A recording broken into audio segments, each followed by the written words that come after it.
Living with MGD for more than 2 years has turned me into someone who notices the weirdest little things. Looking back, I'm not even sure that's a good thing, but it also means I've collected a lot of observations that I'd love to share.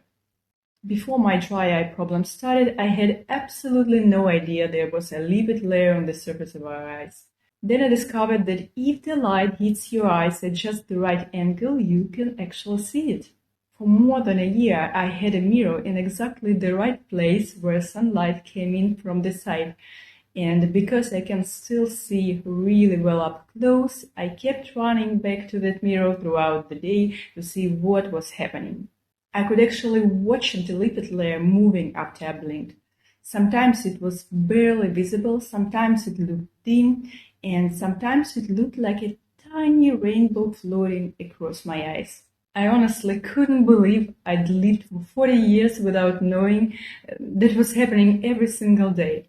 And one day I started doing yoga, and because I was checking my eyes so often, I noticed something really interesting. Before exercising, I could barely see any movement of the lipid layer, but after certain exercises, I suddenly could. The lipids became much more visible and spread across the surface of my eyes much more easily. And it wasn't just a one-time thing. I kept noticing the same pattern again and again. The exercises that seemed to help the most were actually the simplest ones. Anything that involved bending forward and keeping my head down for a little while. Downward dog worked especially well for me, but I noticed the same thing while gardening, cleaning, or even washing my kids' pool today. My guess is that changing your position and being physically active may temporarily stimulate the glands, possibly by increasing blood flow around the eyelids. But that's only my own theory.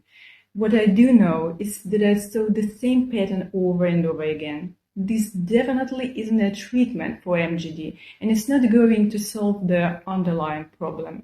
I just think it's one of those simple little things that can temporarily make the glands a bit more active. So if your doctor hasn't told you to avoid bending forward, it might be an interesting little experiment to try for yourself.